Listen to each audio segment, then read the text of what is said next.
Praise the lord. దేవునికి మహిమ కలుగును గాక. ప్రభునంతులరా, ప్రస్తుతం నేను అరకులో వుడెన్ బ్రిడ్జి మీద ఉన్నాను. అయితే ఇక్కడికి వచ్చినప్పుడు నాకు కాఫీ ఆకులు గల చెట్లు ఎక్కువగా కనపడతా ఉన్నాయి.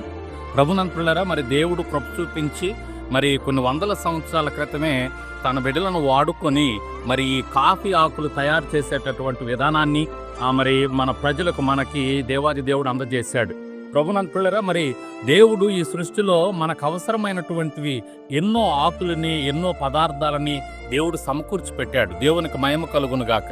ప్రభునంతులరా, మరి ఆ దేవాది దేవుణ్ణి, సృష్టికర్త అయినటువంటి ఆ దేవాది దేవుణ్ణి విస్మరించకుండా ఆయన నమ్ముకొని ఆయన యందు విశ్వాసం ఉంచి ముందుకెళ్తే ఈ భూమిలోని మంచి పదార్థములను మనలను భుజింపజేస్తాడు. దేవునికి స్తోత్రం. కాబట్టి సర్వ సృష్టికర్త అయినటువంటి సైన్యములకు అధిపతియగు యెహోవా యందు విశ్వాసం ఉంచండి, ఆయన మార్గంలో నడవండి, ఆయన ఇచ్చేటటువంటి ఆశీర్వాదాలు పొందుకోవాలని ఒక దైవజనుడిగా కోరుకుంటూ ఈ మాటలు ముగిస్తా ఉన్నాను. దేవుడు మిమ్మల్ని దీవించి ఆశీర్వదించును గాక. ఆమేన్, ఆమేన్.